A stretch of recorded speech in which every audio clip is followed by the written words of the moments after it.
Hello, this is Sheshachalam from Astrological Mysore, and today we are discussing about Pittaroga Yoga. So, what is Pitta? Pitta means the bile. So, the basal metabolic rate of a human being is regulated by the liver, which produces the bile. The bile juice comes into the stomach, and then you get the heat, the hunger, the motivation to do something. So, lot of things are controlled by the liver. So here Pittaroga is not only because of the excessive bile.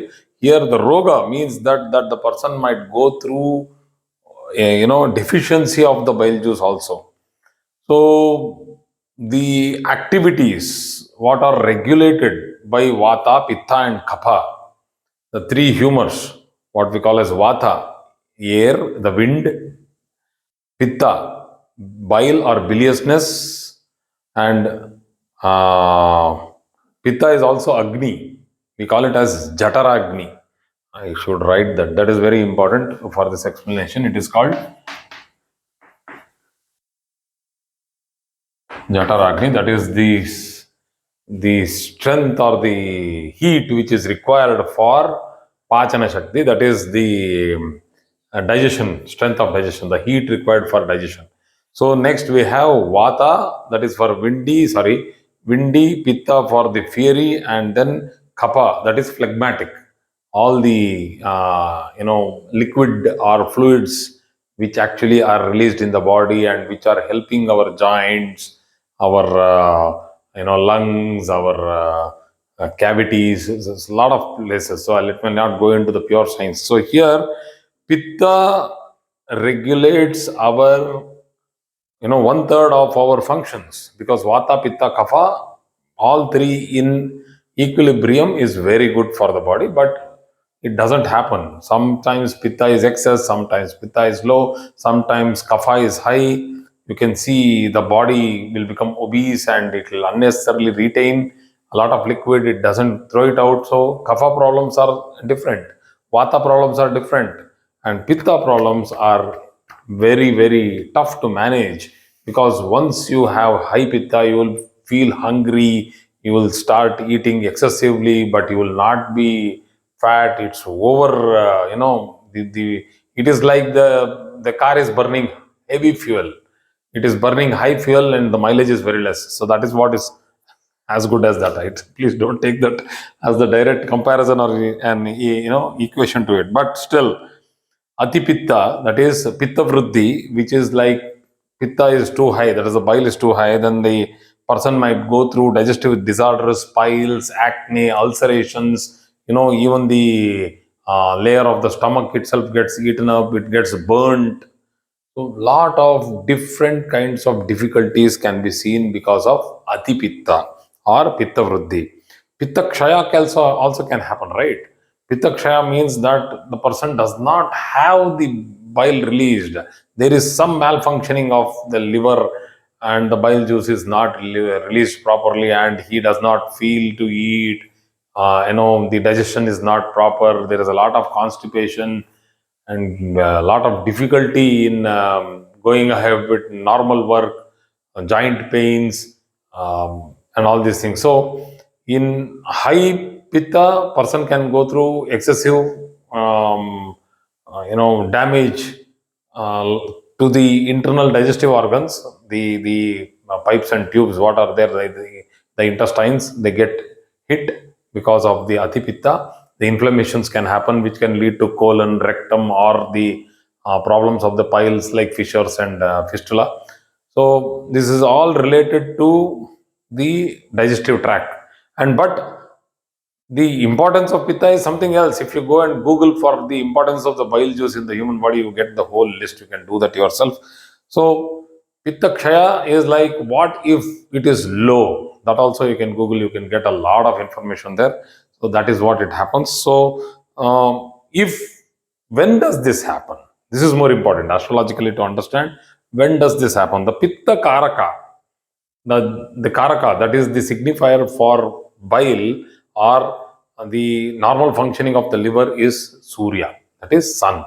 So when the sixth house, the Rogasthana, that is the house of diseases, is afflicted by sun. Actually, sixth house sun is a very powerful position. Okay, for many other things. That the person will be fearless, he will be highly motivated, he wants to do service, he can get into the government service, he will do wonderfully well because he has that power, the courage to do it. That is different. But here, only sun, unafflicted in the sixth house is a fantastic Raja Yoga actually. The sixth, the 11th, and the third houses are fantastic for sun because it's a malefic and it is loves to be there. And anyway, when I see that position in the chart, I always know that these people are confident and they know what to do in their life. But when it is strong with malefics or aspected by malefics, you get the pitta vriddhi. And when it is weak with malefics or aspected by malefics, and if the ascendant also is weak, here the ascendant lord plays a very important role. So if it is very weak, if the sun is weak, weak in the sense that you should see the Shadbala, you should see the Shadbala of sun, how much it is. It might, if it is at 0.65 or even below that, that means it is extremely weak. So if that is the rupas of the Shadbala. So if it is weak and if it is with malefics, or let us say there are many malefics which it can be with, sun along with Saturn and sun along with retro Mercury and sun along with Rahu, can happen. So let us see these in the examples. So if I take the sun being the Lagnadipati itself, it gives a classic example where sun is in the Saturn's house. Badly posited, first of all. And if we have Saturn also there, then it gives rise to one part. This is sixth house with sun and with malefic or malefics. Malefic or malefics and aspected by malefics. This is very important. You should understand that it should be either aspected or from the seventh house or from the other angles also it should be aspected by malefics. So when sun is sitting in the sixth house, it is weak here because it is sitting in the enemy sign and it is aspected by malefics. So this is Simha Rashi and this is Makara Rashi. Saturn is its own sign, but these people will do wonderfully well in other things in life because Saturn in the sixth house, being its own sign, gives extraordinary strength. So it's only for the roga. It doesn't mean that successful people will not have problems of the piles. If anybody is having that ideology. No, successful people also go to the hospitals. They also have problems. So it's nothing to do with success, nothing to do with money also, because it's a fantastic position for having good money. So that's a different issue. Let me go to the North Indian chart. I'll give you another example there. So let us take the sun as the sixth lord itself in the sixth house. So that becomes this is the sign Pisces. So I'll put the 12th house. So 12, 1, 2, 3, 4, 5. So sun is here. Sixth lord in the sixth house giving rise to Viparita Raja Yoga. So people will ask me this question, right? Sir, sun gives Viparita Raja Yoga. Yes. Yes, sun will give fantastic Viparita Raja Yoga. No problem with that at all. But now I am putting it along with Venus. Now, in this case, what is happening? Venus is the Lord of the 8th house. Extreme malefic for this ascendant. This ascendant cries when Sun and Venus comes together. They might have artistic tendencies. They might be very good in designing. They will be very good in software as engineers. But what about the health? Pitta gets hit here. Here you can see that one more thing is there, very important, that you should also know the Rashi Karakatvas. That is the significations of the Rashis. When you're talking about medical astrology, you should know the Rashi, Bhava, and planet, Graha Karakatva. Without knowing all these three, if you simply go ahead to do something, Rashi, Bhava means house, Rashi means sign, and then you have Graha. Graha means planet. So you should know the significations. Significations of all these. If you don't know this, if you don't know whether the Rashi is a cold Rashi, it's a hot Rashi, whether it's a wet Rashi, it's a dry Rashi, it's a windy Rashi. You need to know that. I have done all this in detail earlier itself. So this is somewhere, I am somewhere in the 700th and something videos. So you should read all those, go through them one by one, make notes, because I am teaching here. I am not doing any predictions here. I'm not doing any predictions here. I'm just trying to teach astrology, and you need to, if you're an ardent student of astrology, have a book, make notes, and then apply it only after you have some knowledge about astrology. Then Rashi, Bhava, Graha. So you should know the Bhava Karakatvas, where it might happen, where the inflammation might happen, whether it is happening on the heart, whether it is happening on the face, second house, who is involved, who is that malefic, is there any planet involved along with sun in the sixth house, which is also going to get afflicted, affected. So whether the second lord is there. So in this case, the third lord, Venus, is the eighth lord, Venus. It's a malefic. But the third house and the eighth house get afflicted because of the position of Venus along with Sun. And you should also have a malefic which is again aspecting or posited along with Sun. So the malefic here, once again, I would take it as Saturn, because Saturn is a very strong malefic for this. And I can also put it across. Where will that come? It's a North Indian chart. Sixth house. So I'll have to put it here. Or I'll put it in the third house from there. 1, 2, 3. 1, 2, 3. Correct?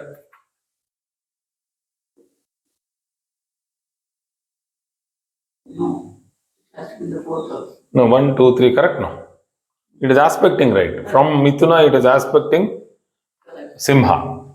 So this is also a very tough combination. So when we are going through any yoga, so I'm teaching you now one step by step. You need to first see the rashis. You need to see the avasthas of planets. Then you need to see the degree in which the ascendant is sitting, whether the bhava chart is matching with the rashi chart. Then go ahead with the bhava karakatvas. All these things will happen in seconds because you will have done it many times. You need to do many times, iterations, thousands of times. Same thing. Keep doing it, then only you will become perfect. So, and after that, you need to take the conjunction degree, how close is the malefic with sun, and then you need to see the aspect degree. Because if sun is at 10 degrees and Venus is at 23 degrees and Saturn is at 1 degree, there is no aspect of Saturn on Venus at all. Slight aspect of Saturn on Sun, very slight. But what is there to do here? Nothing. Nothing, because Sun is far away, 13 degrees far away from Venus. Saturn is around 22 degrees aspectual difference. Does not work. So please check those degrees. It has to match. It has to correlate. And once you think that okay, these things are all now directly matching, it's hitting. The eighth lord, Venus, very closely positioned along with Sun. Oh man, there is something wrong. So let us check. So if you are having that, then the remedies are very simple. Change your way of life. That's all. You do yoga, you drink good water. If you are having ati-pitta, then totally ban coffee. Coffee is very dangerous for people who are having bilious problems, gaseous problems, bilious problems. Coffee is very dangerous for piles. And you can Google it once again. If I am telling something, please Google it. Google everything now, because you have AI systems which are giving you a lot of support. But if you have to rely on it, have a background check once again. Don't simply believe everything. So coffee and all those food items which gives inflammation is dangerous. So you need to know what to eat, what not to eat, on what particular season. What you eat in summer, you cannot eat it in winter. All this, everything is now known. Earlier days, even grandmothers knew this. Because of their experience, they knew that you have to eat till, that is the sesame, in the cold time, in winters. Sesame is very good for pitta. It actually enhances pitta. And you don't eat it in the summers. Why? Because it will become atipitta. So they knew all this. So in summers, they would come for cooling things. They would take the ginger ale. They would cool your body. Ginger cools your body.